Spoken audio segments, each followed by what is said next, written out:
আমরা গতকাল 3 তারিখে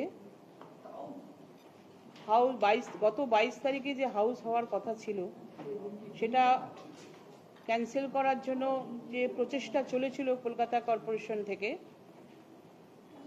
আসলে আমাদের অর্ডারটা যা দিই কর্পোরেশনের সেক্রেটারি মারফতই আমরা বিভিন্ন কাউন্সিলরকে চিঠি পাঠাই এবং পোস্টপন্ড হলেও চেয়ারম্যানের পাওয়ার থাকে পোস্টপন্ড করার, কিন্তু আমাদের অজান্তেই পোস্টপন্ড লেটার যখন পাঠানো হয়েছিল জনপ্রতিনিধিদের কাছে আমরা সে ব্যাপারে পুরো অন্ধকারই ছিলাম।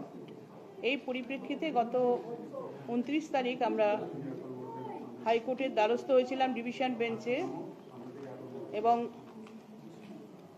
কেসটা রেজিস্টার হয়েছিল সেই দিন। হিয়ারিং ছিল গত ডিভিশন বেঞ্চের, ভ্যাকেশন চলছে এখন, গতকাল 3 তারিখ।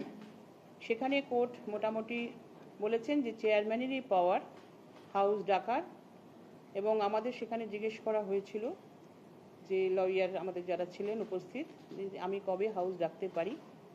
আমরা কোর্টকে জানিয়েছি যে 19 তারিখ আগামী 19শে জুন 2টোর সময় আমরা হাউস ডাকব।